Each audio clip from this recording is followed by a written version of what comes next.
me first thank Bill Clifford and his team for doing a wonderful job and organizing this great lunch.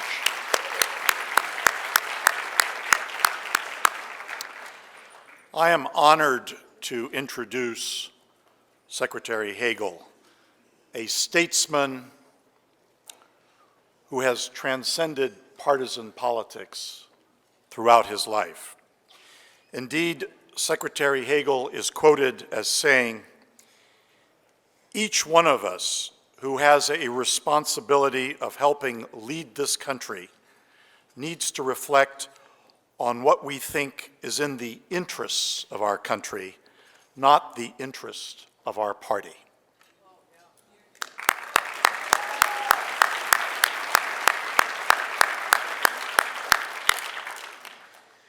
As the 24th Secretary of Defense, he directed significant steps to modernize America's partnerships and alliances around the world.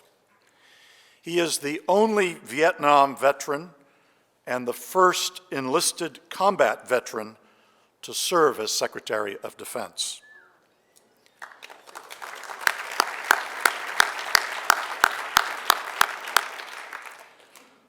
Secretary Hagel served 2 terms in the United States Senate, representing the state of Nebraska.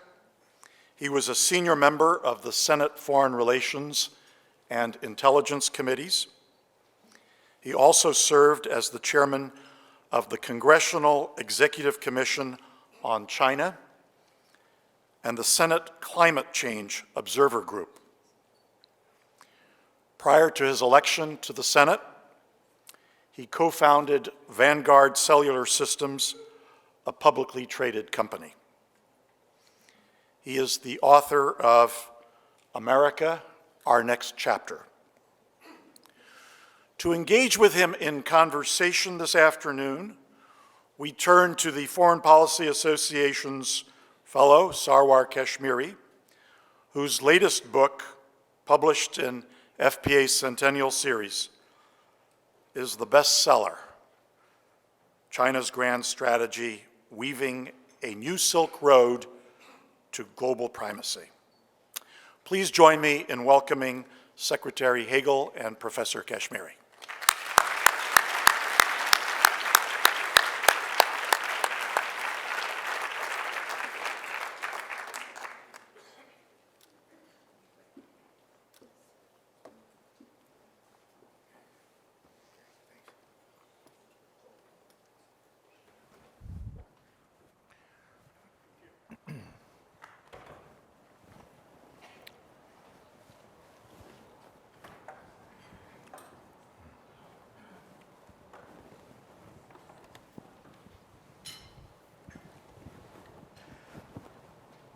Well, thank you, Bill, for this now traditional and famous lunch. And thank you, Noel, for that kind introduction. By the way, if there are any teachers in this group, you should know that the Foreign Policy Association has this wonderful Great Decision Teachers Institute that takes place once a year, where teachers can apply and then they're brought to New York and introduced to international relations people, ambassadors, and so on. So you might just want to keep that in mind. I am truly honored to be with the World Affairs Council, with the Foreign Policy Association, and of course with a legendary American, Secretary Hagel. I was telling my good friend Carlotta as we drove up here, can you imagine in your wildest dreams that I would be accorded all these honors? Carlotta looked at me and says, Sarwar, let me tell you, in my wildest dreams, you don't make any appearance.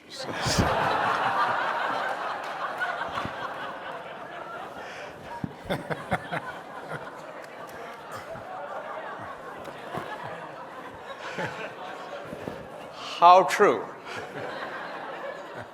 I have to do something about that. So, Secretary Hagel asked if I would just give you a few moments of a summary of my book, what it's about, which will then get me prepared for the cross-examination and questions that only a Secretary of Defense can ask. And I'm going to try and see if this map comes on our screen. Is it on? It's on, okay. So my book is about what is now referred to as the Belt and Road Initiative. And you can get a picture of what a monumental project this is that China has unleashed a few years ago. So China's plan is to invest over $1 trillion in creating an infrastructure that connects it to over 100 countries, from China through Central Asia, to Russia, to Europe, and then on into Africa. Right? So in this map, the blue line represents the maritime part of the Belt and Road Initiative, also called the New Silk Road, and then the green line represents the land connection. So at the end of a few decades, China expects to be connected to all of these countries, right? Building their roads, building their ports, building their tunnels, internet connectivity, airports, land ports. That's the plan. And I often compare it to the moonshot, the American moonshot, that President Kennedy announced America would land on the moon in a decade, right? I was in aerospace engineering school then. And all of us looked at one another and said, how in the world is that going to happen? There isn't the technology, there isn't the navigation, the materials, anything. How is this going to happen? But I believe now that Mr. Kennedy was setting a vision for the United States. The Soviet Union then had launched the Sputnik, the satellite, a Russian had circled the Earth, American rockets were blowing up on their launching pad. And Mr. Kennedy saw what was happening, set a vision, and by God, at the end of 10 years, the US landed someone on the moon, invented everything. And I believe that Xi Jinping, the president of China, is looking ahead to make China the most influential country in the world in a few decades.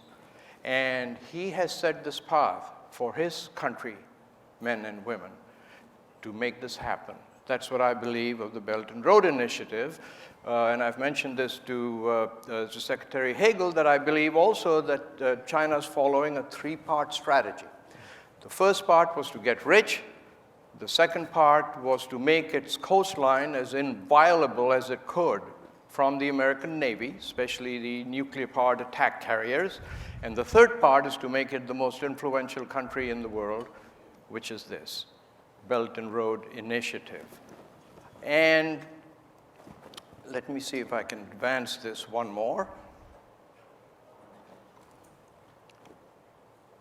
Maybe I need to press it.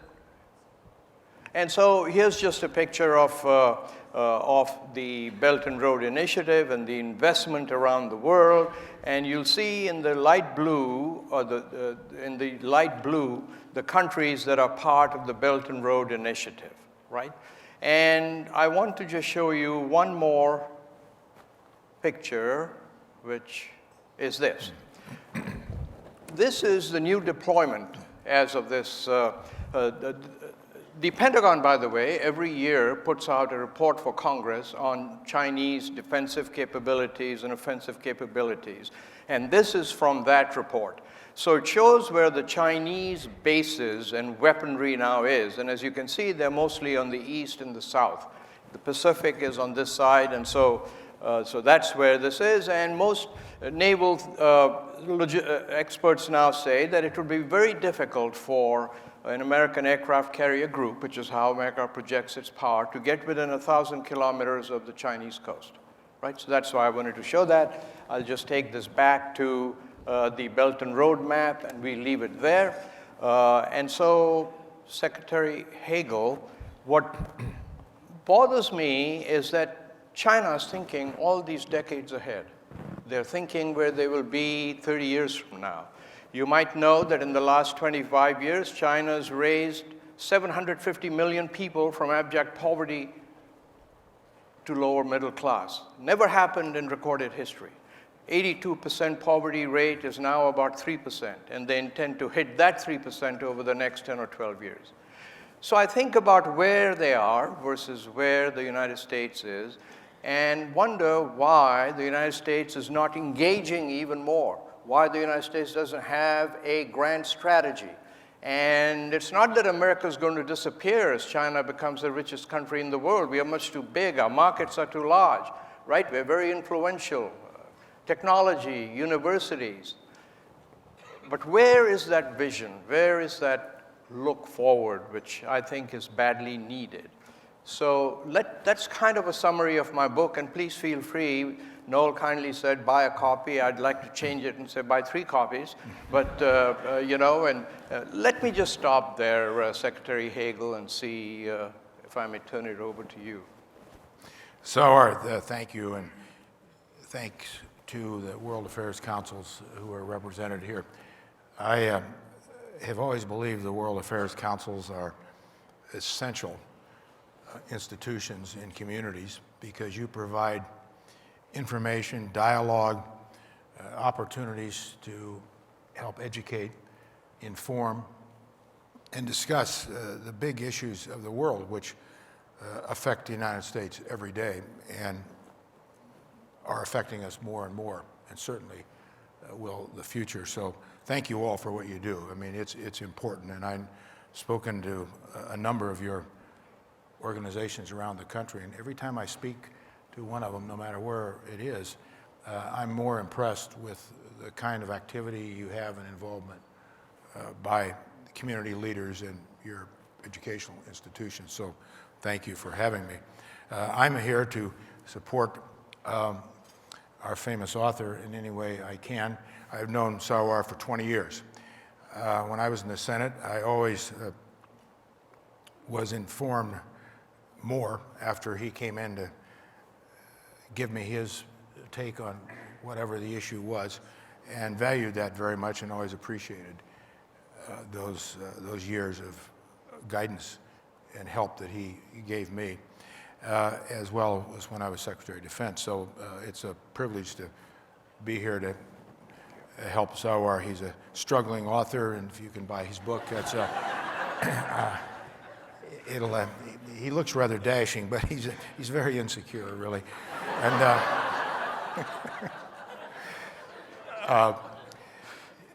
I would just say in response to what Sarwar has said, and the book is really good, and it's not that long either, and you can read it, without spending months on it. But he captures, I think, the essence of the real issues of our time, and as he talks about vision and uses the Kennedy example in outer space, that's a big part of it as well. In January of 1984, I was on one of the first flights, weekly flights, from New York to Beijing, and then a week later, there'd be a return flight, Beijing to New York. And I was on that flight because the companies that I had co-founded, I started an international company in telecommunications. And I thought at the time our business was to get into the cellular business. Nobody knew about what cellular was, or it was essentially wireless telephony.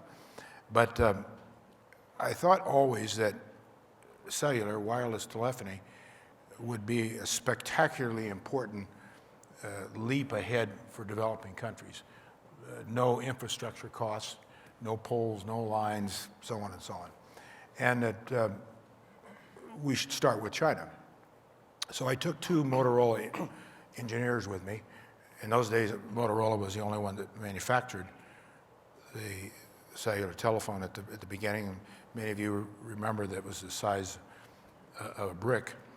And I had 2 of my engineers, and we went all over Beijing, Tianjin, Shanghai, Chengdu, for about 2.5 weeks. And I recall one afternoon after we were there for about 10 days, and a senior Chinese engineer took me aside after my presentation. And the Chinese engineers were very smart. They were very good. They were unsophisticated, and there were a lot of them. And he took me aside and he said, "Mr. Hagel, we appreciate your presentations, and they make a lot of sense, but I want to give you some advice." And what he told me, I've always remembered in dealing with the Chinese. He said, "We are a civilization that's been around 5,000 years. We're very patient people. And when we decide on something, we look at that vision in 100-year increments.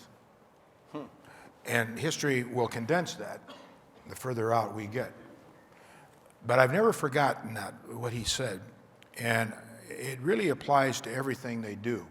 You look at your map on the Belt and Road Initiative, and you blend that with the other slide that you had on where their coastal defenses are and their military installations.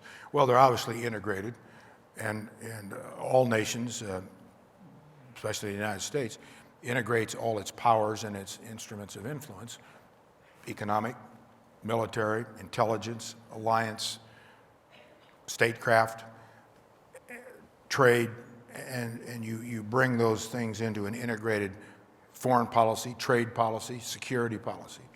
The Chinese are very good at that. And they're also good at it because they're smart and they run a dictatorship. And so there's no quibbling from the Congress and slow down, or why are we doing this? It doesn't make sense. It's not in this senator's interest. No, the dictatorship decides this is the way it is, this is the way it is. But with the China Belt and Road Initiative, what I see is very smart, I think, what the Chinese are doing, for the reasons that you articulate in the book very well, and I think most people in this room understand it. But there's something else here, I think. And President Xi, he didn't call me to ask for my advice on this, but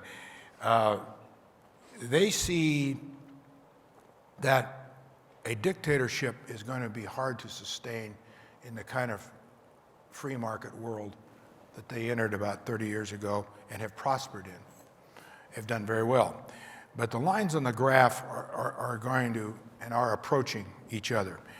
A dictatorial economic government system on one side of the graph, and the other line is a free market process system that the world in various components and dynamics and imperfections have relied on and have made more sophisticated since World War II because of our post-World War II institutions. That's not sustainable. And one reason it's not sustainable is because, and you referenced this, you've got a middle class now in China larger than the entire population of the United States. You've got more billionaires in China than anywhere. And the biggest problem that they have, and I think Xi understands this, and I think a lot of smart people around him do, but they're caught because of the system they have. They are a completely untransparent country. There is no transparency in China, none. So we don't know what their growth is. We don't know really where they allocate their funds. We see results in their technology and the advancements they've made. As you say, that they've been historic, but they've got major problems coming. Two examples. I don't know if any of you saw the George Will column. It was in the Washington Post Sunday. It was an excellent piece on China about the problems that China's got coming based on demographics. Demographics don't necessarily direct or dominate a nation's destiny, but they have an awful lot to do with the nation's trajectory. Can't help it. He talks about transparency, but it's mainly what Will's column's about is demographics and how they've got real problems ahead because of the one-child policy for 40 years. And the other problem with that is so many more males. And they're going to be top-heavy with senior citizens and not have, it's hard to believe this, but not have enough workers and productive people. And so the China's got no choice but to reach out and do something like this. That isn't all bad, I don't think, for us. I don't think for the world, matter of fact. I'm supportive of that, and I think it's idiotic for this country to fight it. I think it ought to be smarter than that because we are smarter. I mean, we invented economics in the kind of world that we all live in today. I mean, why should we be afraid of a dictatorship in China? They are big, they're strong, they're going to get bigger, but they've got huge problems. Another piece in the Washington Post this morning, Josh Rogan's column on TikTok, the company. And then yesterday there was a story about the U.S. National Security Commission on artificial intelligence, which the Chinese are, some believe they're ahead of us on it. I don't believe that, but they're making tremendous advances like they are everywhere. The two co-chairmen of that commissioner, Eric Schmidt, who, as you all know, is co-founder of Google, and the other is Bob Work, who was my deputy secretary at the Pentagon when I was Secretary of Defense. Smart guy, terrific guys. And they're looking at this from our national security and our national economic standpoint as to where China is. But the other advantage, too, with China that they've got on national defense is that they don't have any legacy platforms to support. Like we have 50-year-old ships and planes that we're still using. China doesn't have that. So all their money, not near as much as we spend on our Defense Department, but it's significant. All their money can go into the latest state-of-the-art development of weapon systems, of satellites, of everything. We can't do that because of the Congress, because we don't want to take that plane or that ship out of service because that's jobs for my district, jobs for my state. So let's just keep the A-1 Warthog going for 50 years.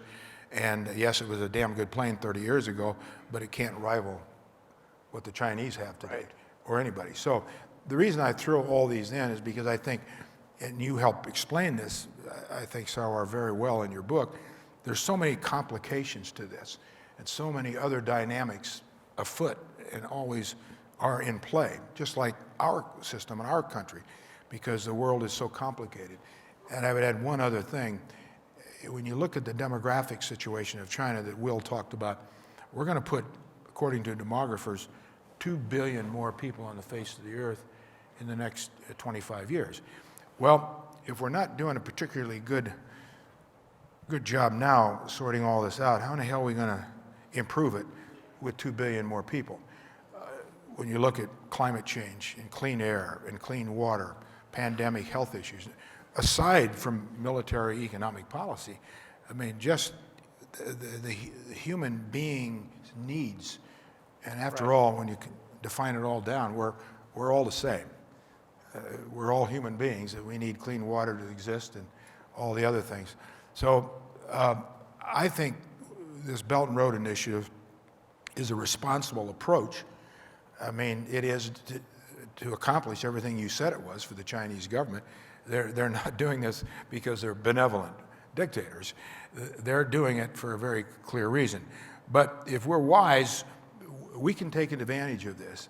But when we do things like pull the United States out of the TPP, Yes. that is a direct assault on clear thinking and good economic policy for this country. I mean, that opens the door for China, if anything, that I've seen, and allows them to do all of this. You continue to make decisions. The Kurds 2 weeks ago in Turkey, the United States' word is no good. You can't trust the United States. We have no confidence in the United States. I just came back from Europe, as I told Sarwar last week. I was in Europe for 2 weeks, in London and all over. London's probably the only place crazier than Washington, but it's always fun, though. It's interesting.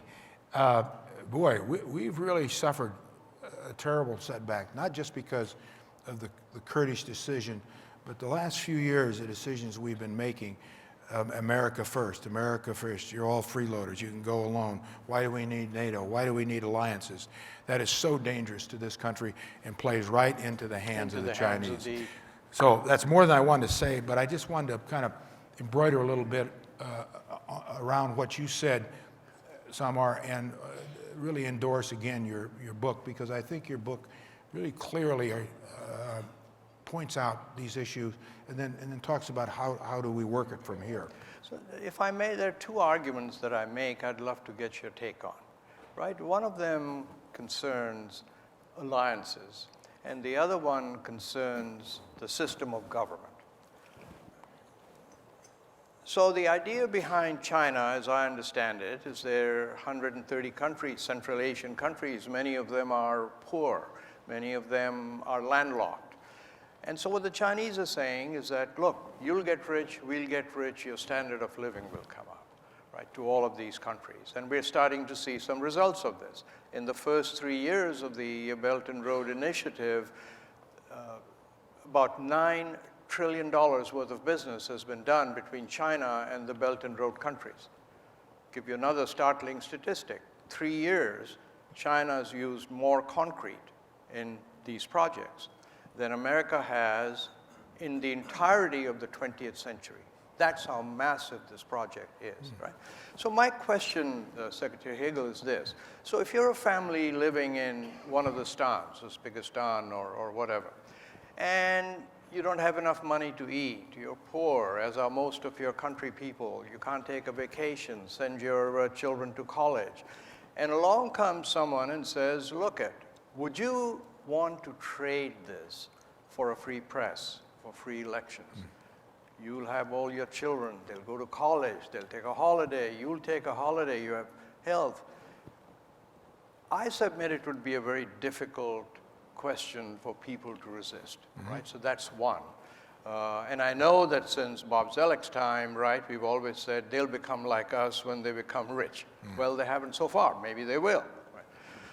So that's one. Two, I wonder if the word alliances needs a little bit of fine-tuning, kind of an alliance 2.0, so that, let's say, half of these 130 countries become rich and see what China has done for them, right? Chances are they might become allies of China.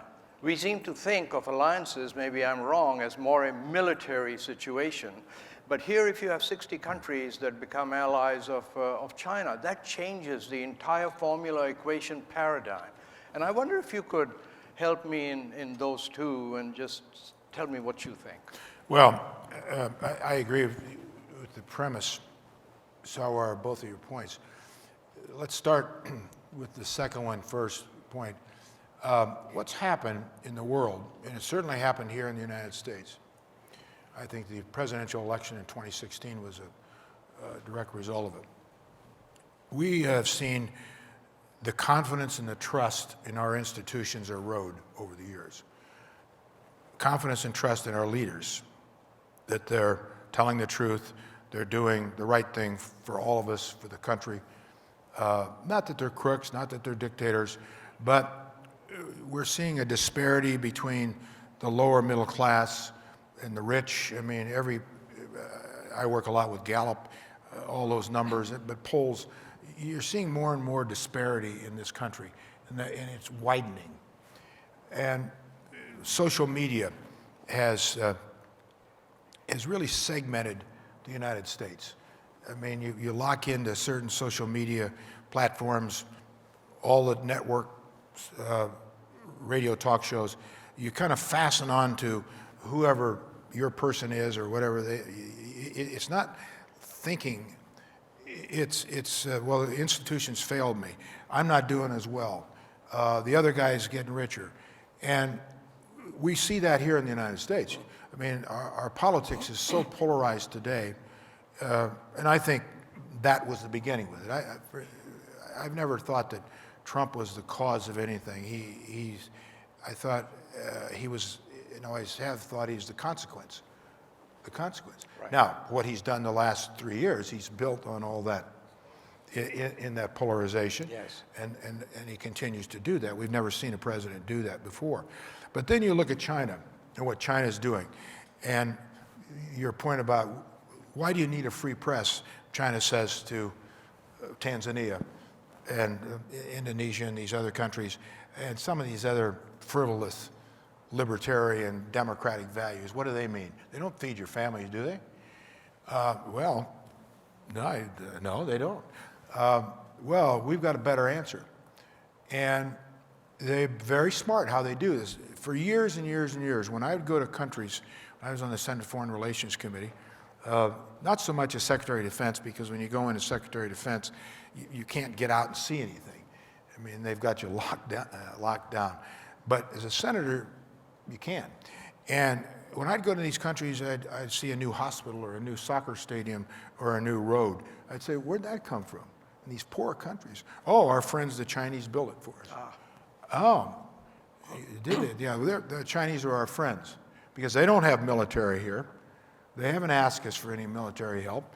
We're not at war with the Chinese, and so on and so on. But what they didn't tell you, because they didn't know, the Chinese were in the back rooms with their leaders, locking up 50-year bauxite contracts and mineral contracts, and really screwing the country. Well, nobody sees that out front. To build a new soccer stadium, there are friends, there's no military, like the U.S. So they've played this very smartly, in the Chinese. That doesn't mean we can't compete with that. We can compete with that, but it takes alliances. I think we need alliances more than we've ever needed alliances, and that's a big statement when we consider World War II. But, you know, I read, and this will be my last point, the other day I just finished the second reading of Dean Acheson's book, President to Creation. What a great book. It's a tremendous book. I had read it years before, but, you know, after having more experience as a senator, secretary of defense, and I was chairman of the President Obama's Intelligence Advisory Board and did these other jobs, it meant a lot more to me. And it's really an incredible book to read because it tells the story of how the world order was built 10 years after World War II. And it was not easy.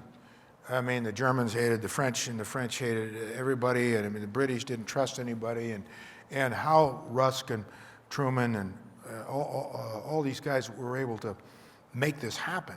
It wasn't just the United States dictating.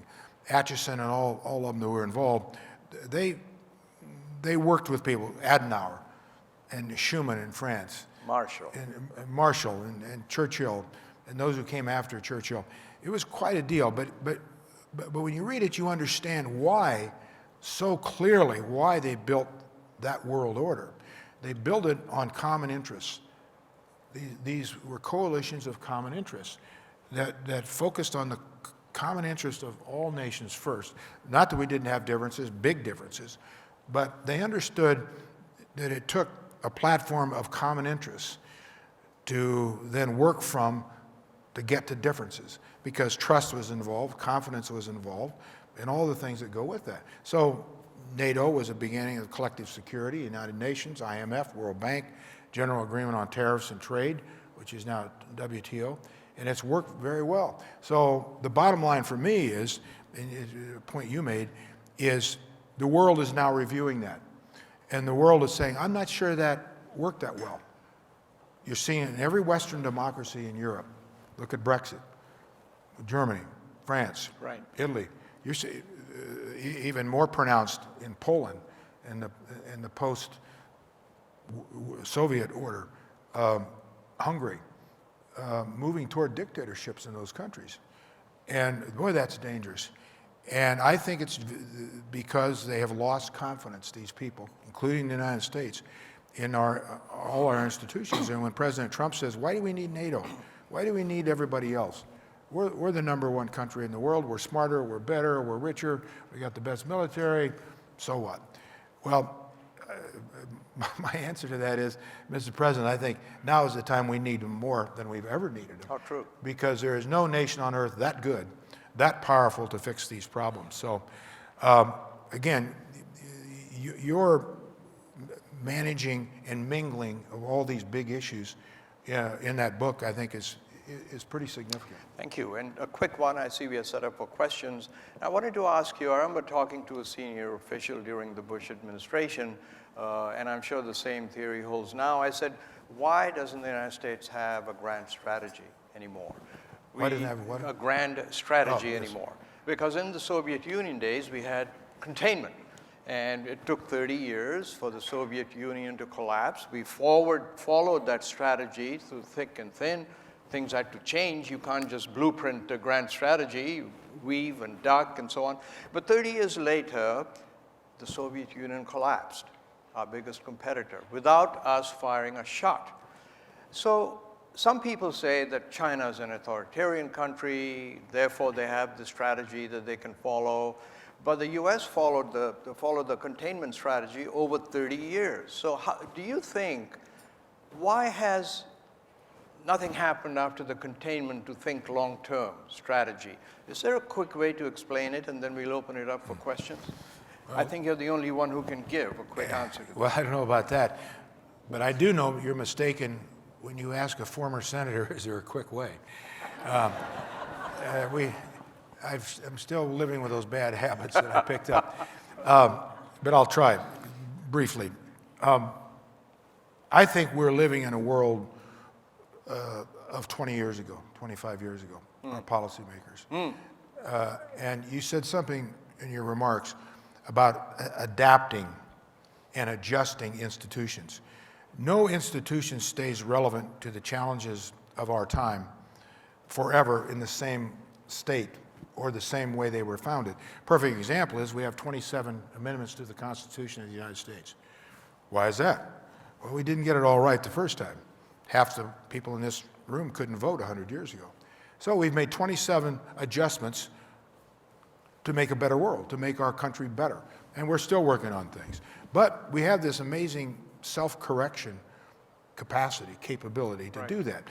So to answer your question succinctly, I think, and it's more complicated than my answer, but I don't think the leadership of foreign policy, of politics today is 25 years ahead. I think they're living 25 years behind. And the strategy of containment, that doesn't work anymore. Correct. That does not work anymore. Correct. Why? Because of technology, because more equality in economics, and people, China is a good example. But go over all over Asia, India is moving forward, Indonesia is moving forward, Vietnam is moving forward. That wasn't the case 25 years ago. Correct. So just to contain isn't going to do it, because people have other options. The China's Belt and Road Initiative is one. We've got to think like Kennedy thought and other leaders of the past. We've got to think 25 years this way, not backward, and live in that world. We've got to adjust and adapt our institutions to make them more relevant to today, or they'll deteriorate. And you're seeing that challenged, at least in my opinion, as I mentioned, in Europe today, as well as the United States. What good have these institutions been for us? So what? The rich just get richer, and the poor guy at the bottom or in the middle, he's just pedaling harder than he's pedaled since World War II, and he just keeps falling behind. That is damn dangerous. You can't beat that in politics or anything else. And once that sets into a society, that's the way it's going to be. What a pleasure to converse with you. I think we are open for questions. May I ask, as you ask a question, please introduce yourself, and not too long a preface, so lots of people get to ask questions. And Senator Hagel, would you be kind enough to field the questions and then answer all of them yourselves, and don't give any to me? Yes, sir. Rich Reddick from Western Mass. I flew here Tuesday from Beijing on Air China. Well, you should be up here. I don't think so. They had a video of something I must have missed, in that they claim that half the population of the Earth doesn't have access to the internet, or cell phone signals, and that for a couple of years now they've been building this low-level satellite mesh network where every square foot of the Earth's planet will have access to their mobile network, planes, ships, everything, and it'll be ready in 2022.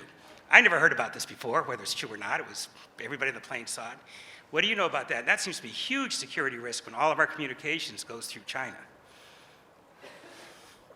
Do you want to answer that, or do you want me to answer that? No, go ahead. Thank you. You're welcome. I've heard that too, but I have heard 100 other theories. That's one of the things and one of the reasons that the U.S. National Security Commission on Artificial Intelligence was set up, that I mentioned. And other government institutions have been set up to look at the entire scope of telecommunications, of technology, of cyber, of everything, how that relates to our economics and to our security. There's so much crazy, bogus stuff out there. I mean, anybody can proffer anything without any backup, and that's confusing, but it's dangerous too. I mean, you get people who are locked into some of this stuff and start believing this stuff, and you got a lot of problems coming from that. That's not going to get better. That's going to get worse. And I don't know any of the specifics about. I've heard this.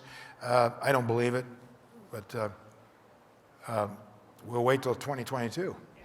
But you know, Secretary Hagel, I just wanted to say this, that it's people in this room, these World Affairs Councils, Foreign Policy Associations, that are kind of a hope of the future, isn't it? Because Yes. that's where they discuss all of these things. And they haven't gotten a round of applause. So shall we give them a round of applause for I what think they so. do?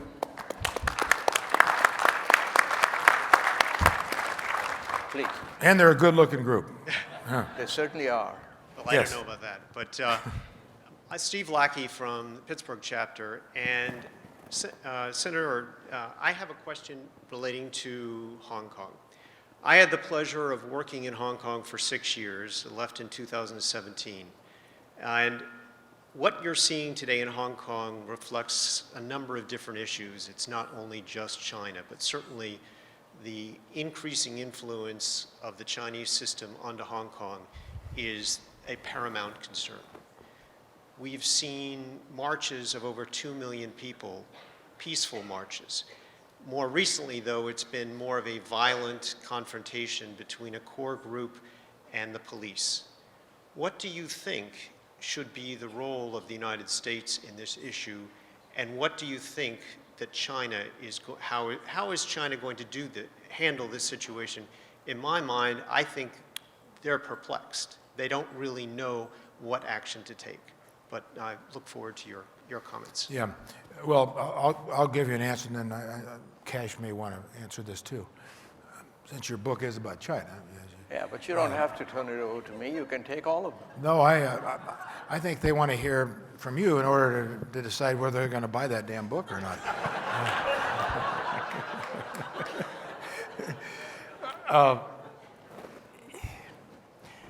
I think one of the things that we have lost, the United States, at least in the understanding of who we are across the world, and what has been valued, I think, most about this country over many years are our values, our standards, human rights, personal freedom, dignity, respect for everybody. And when you ask the question, essentially, what should be our policy regarding Hong Kong, I think everything we do, say, every policy we have, has to be grounded in and incorporate those values. I mean, I know every country is different. Many countries are not anywhere near like us, so does that mean we don't trade with them or we don't deal with them? No, no. But those countries have got to know, but more important than the leadership in those countries, the people of the countries, that there is a country in the world that does care about people and values and standards and respect and dignity and so on. On Hong Kong, I mean, we're somewhat limited as to how far we can go and what we can do there. I mean, that is not our territory, and you know all the rest. But I think it's still very important that this President of the United States, like President of the United States should do, in conversations with Xi, and make it very clear through our State Department, through our Secretary of State, that that the people of Hong Kong have issues that need to be recognized, and they are values issues, and that's what we believe. And I think those issues should be laid out there and should be articulated. And every time President Trump says something to President Xi, I think those things ought to be talked about. Not just he's my friend or we have love letter exchanges or whatever it is. I mean, the North Korean dictator is probably the craziest, most brutal dictator in the world. I mean, I know he's got competition, but he's probably right at the top, the most closed society. To have a president of the United States talk about our grand friendship and how we love each other, and he gets love letters from him and so on, it's insane. And so the poor people across the world, they see this, the one nation and the one leader that ought to be espousing something totally different to give them some kind of hope, isn't doing it. So, I mean, that's my answer to it. And we've got to be careful with Hong Kong. We can't interfere in that. So, I totally agree with what Senator Hagel Secretary Hagel has said. I'll simply add another dimension to it, and that was the last part of your question as to China's confusion as to how to act. Hong Kong used to be the outlet in that part of the world, right? It had biggest ports, most efficient ports. Today there are 4 ports in China that are larger than Hong Kong. Hong Kong used to be the place where investment in China flowed from, where most of the IPOs were done. Probably, Secretary, when you went there, Hong Kong played a big role in all this. Today, that's shifting to Shanghai and to Beijing and to other cities. So if you ask me what should China do, which is a really pompous thing for me to even imagine, try to answer, I would really say do nothing. Because these people are going to make it so horrible to do business in China, which is the shining light, that it'll collapse on its own. So if I was China, I'd just stay put. Thank you. My name is Michael D. I was the inaugural first CFO of the Asian Infrastructure Investment Bank. Oh, wow. This was the $100 billion development bank that China set up with 57 countries, now over 90. I think it's interesting just to tell people the U.S. tried to kill it. The U.S. didn't want to go in it. I think you recognize that in your book. And what I'm interested in is whether you think the AIIB has lived up to its promise of what it tried to do. Because in setting it up, we took the standards of the World Bank and the Asian Development Bank, and with Jin Luchan, who I'm sure you know, we tried to exceed those standards and reduce control ultimately to a level which was below what the U.S. has at the World Bank to set a new standard of development bank. And I'm really interested, I know you're very involved in this subject matter, whether you believe that AIIB is living up to those goals that we set back in 2015 and 16 and 17 in setting up that bank. Thank you. Well, I'm really so pleased to meet someone that was part of setting up this Asia Infrastructure Investment Bank. Most of you know this, but this is a bank that was propelled by China, capitalized by China, because they felt there was a need for a bank to focus on Asian infrastructure without many of the strictures that the World Bank and the IMF puts on loans. And you very wisely, and I think China very wisely, decided to keep, I believe, 23% of the stock of the bank so that they would have veto power but not control. Right? And probably the best example that I can give you of how much it has succeeded is India. So as you can imagine, with China propelling its Belt and Road Initiative, it kind of encircles India, and India and China are big competitors. So India makes it a point to say, we will never be a part of the Belt and Road Initiative. But guess who has most projects funded by the Asia Infrastructure Investment Bank? It's India, right? So I think that's about the best testimony that I can give of how well you folks designed it. So you were part of the A team. Modi's right-hand man, who ran his energy policy, is the head of the investment strategy at AIIB, which is good for India and also good for China. Fantastic. It was so well done. And I applaud your taste in books that you're carrying in your hand. It's good. It's good. Thank you, sir. Good. Hi, I'm Renee Lee from Dallas-Fort Worth, And you guys talked a lot about the importance of a grand strategy in responding to the Belt and Road.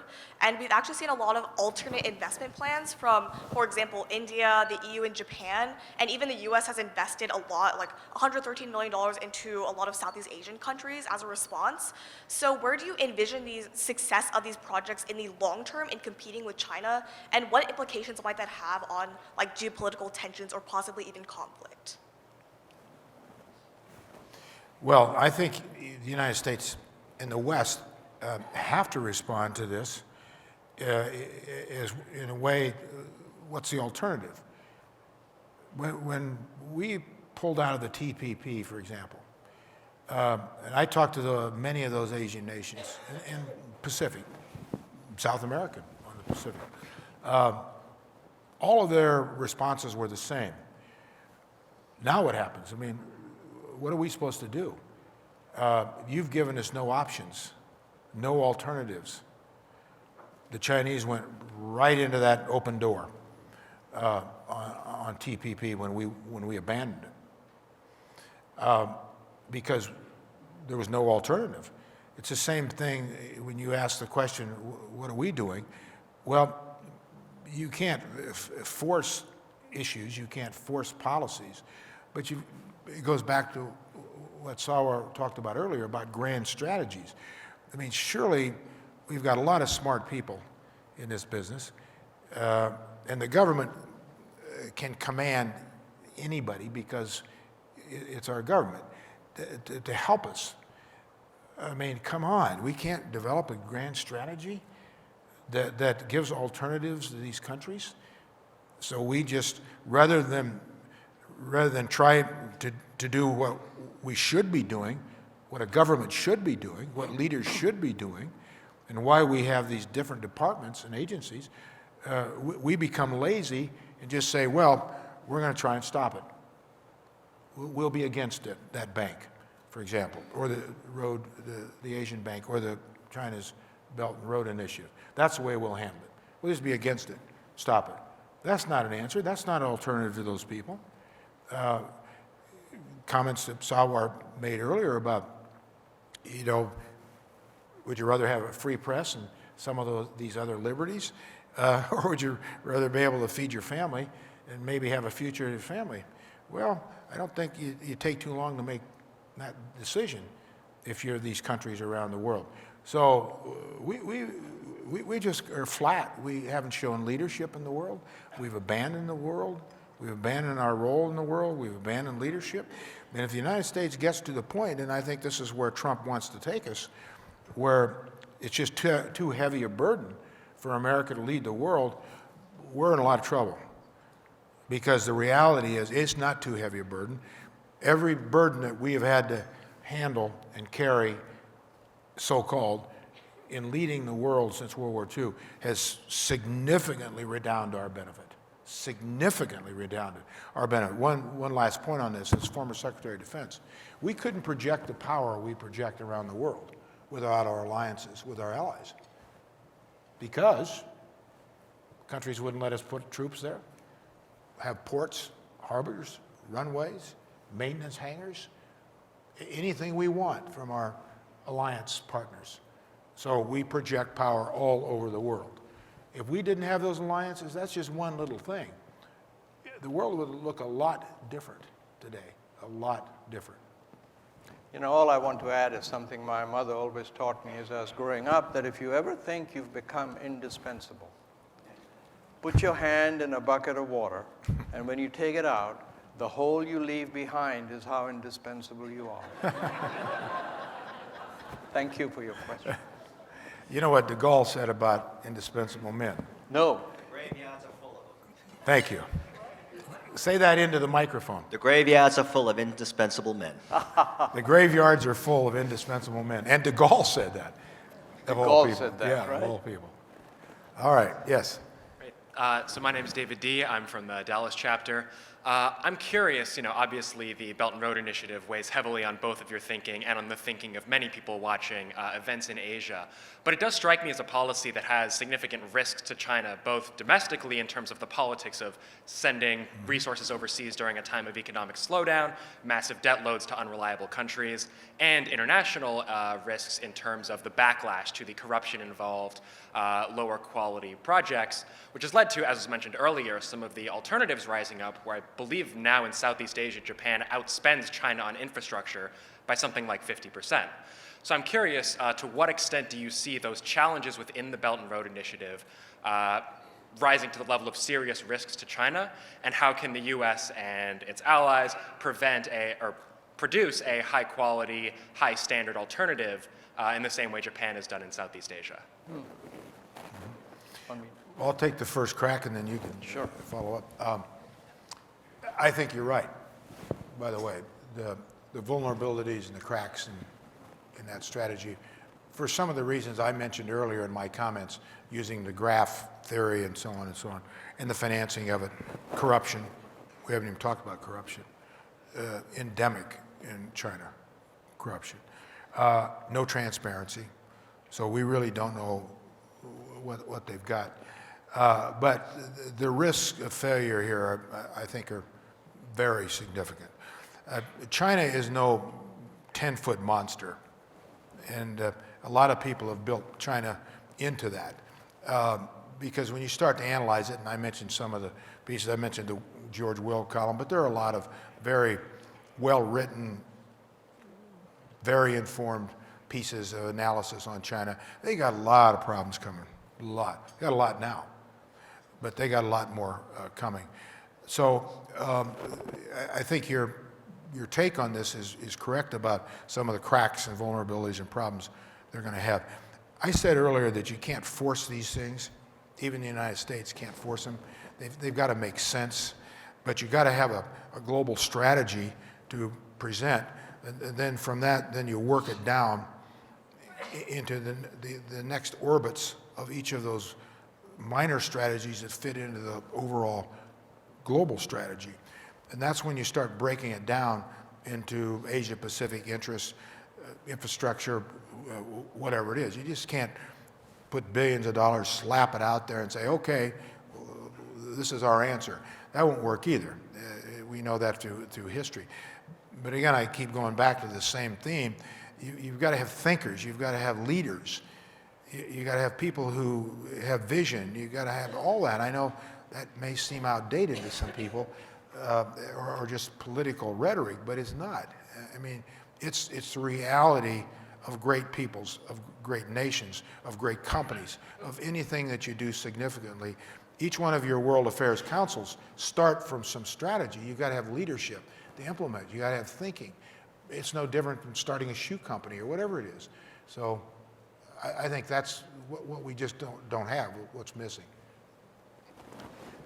Thank you. And all I would add to this is when Deng Xiaoping came back from Singapore, China had just gone through the great leap forward and all the people, 100 millions who were killed and so on.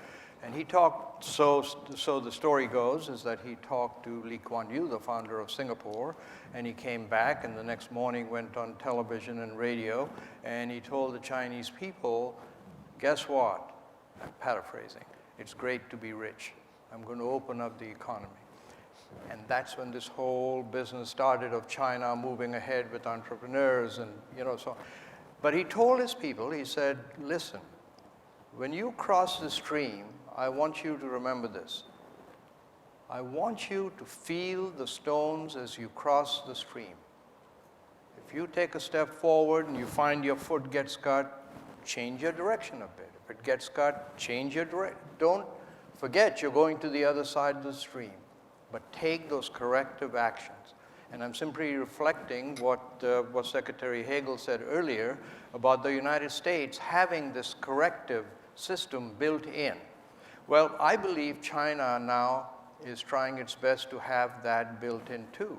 And you can go into some of the projects that you just mentioned, right, where they've taken a hit. The port in Sri Lanka, which now is back on track again and different auspices, and they're taking this corrective action.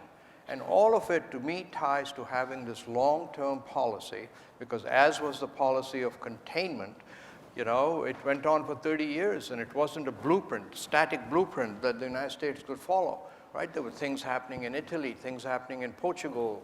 We had to take corrective action.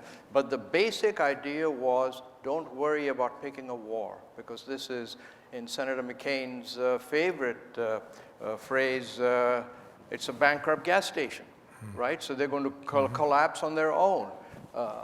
So that's what I'd say, that yes, they're making mistakes, but they're moving ahead, and they've got this corrective action built in, and we need to do that while we have time. Thank you very much. Yes, my name is Edward Martins. I'm with World Boston. In some ways, I build a little on his question. Back in the 50s and 60s, we backed some rather, let's just say, horrendous people in Latin America. I believe Eisenhower said he may be an SOB, but he's our SOB. You were talking about China going into these countries and making these backroom deals, and they have, you know, these 50-year contracts. We had a lot of backlash. That came back to bite us, our policy there. Do you see that happening to the Chinese, when eventually these people might find out, or they'll just see it? And whether the backing of these dictators, it didn't work too well for us in the long run, and will it work for China? Thank you. Well, the answer I'll give you there is what I used to tell my staffs in the Senate or at the Department of Defense and all the other jobs I've had. Don't ever think that you're getting away with anything, that there are no secrets. There are no secrets in Washington, and I think that's playing out here. But there are no secrets anywhere. It may take a while, but there are no secrets anywhere. And there will come a time when even Chinese leaders, and China is accountable.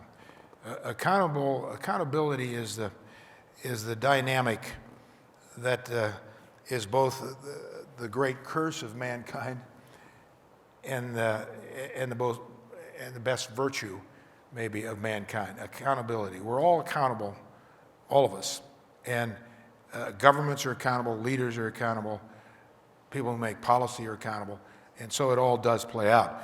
But in the meantime, there can be a hell of a lot of damage done before things are corrected. Absolutely. No, I don't have anything to add to this. Hi. Hello, my name is Stacy Privado. I'm a student at the University of Colorado here with the Colorado Springs Council. And I just wanted to ask you and address the human rights and civil rights issues occurring in China right now. Earlier this year, China was accused of illegally detaining several million Muslims, and then in addition to what was addressed earlier, the Hong Kong protests that are becoming increasingly more violent with physical force.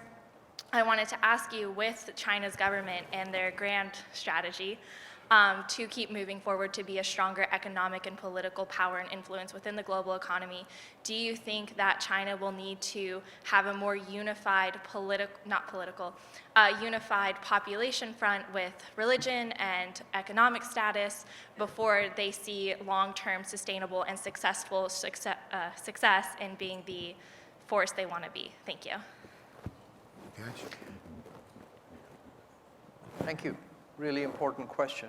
And in some ways, I just go back to what we discussed earlier, and Secretary Hagel is so determined to put out there, is that the U.S. needs to be engaged, right? We need to be engaged to influence.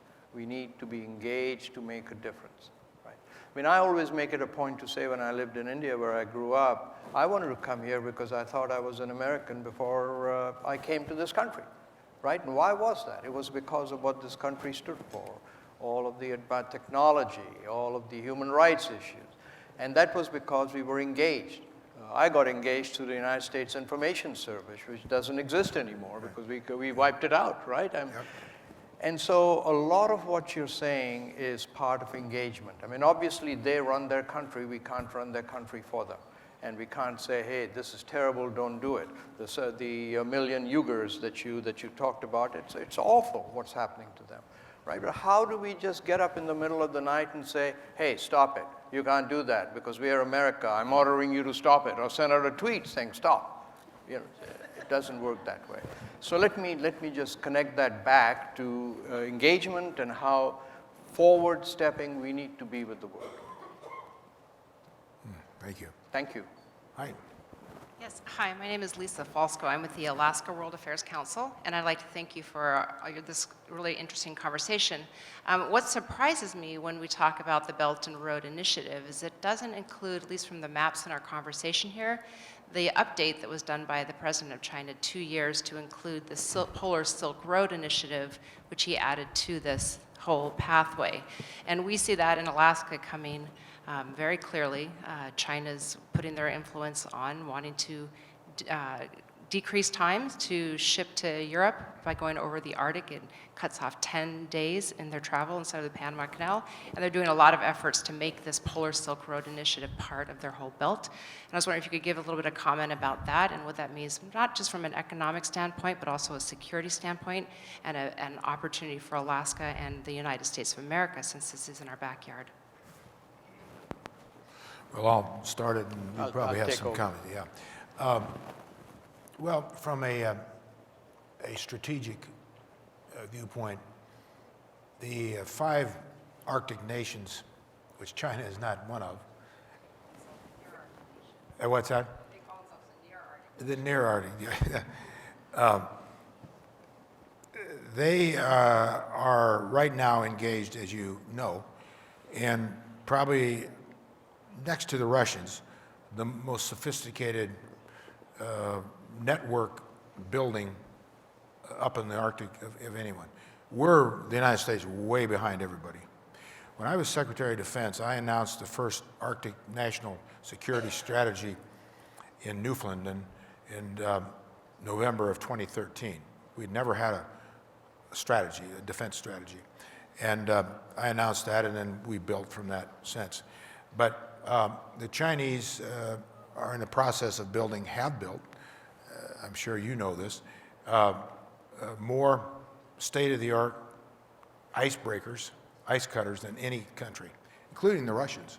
The Russians are up there now retrofitting the old Soviet bases that were up there in the Arctic that were closed down after the implosion of the Soviet Union. We're behind. The little countries, the other Arctic nations, Canada, Denmark, and so on, they're doing the best they can, scared to death, because we're showing no leadership. We're showing absolutely no leadership up there.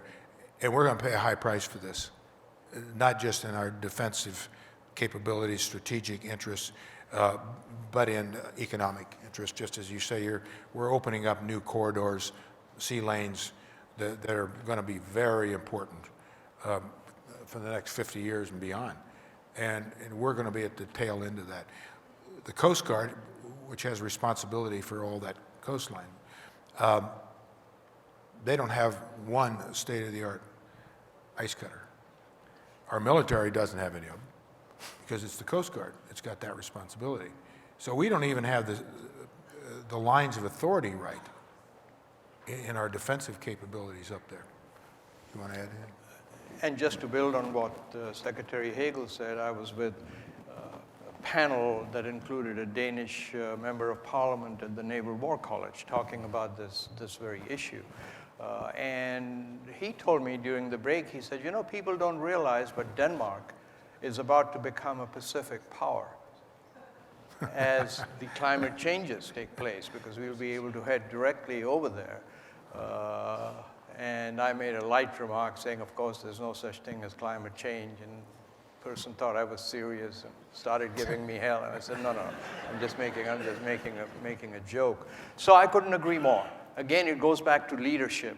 It just seems as though the country is, Secretary Hagel seems to be so overwhelmed with all of these issues that focusing on any one seems to be beyond us. But I don't think anything's changed over the 200 years, has it? I mean, we've always been overwhelmed with a whole lot of issues existing as a country. Well, what has changed, though, we've always had leaders rise to the occasion. And that's just not happening today. Yes. That's not happening today. Shall we start a Hagel for President movement right here? The question, the big question.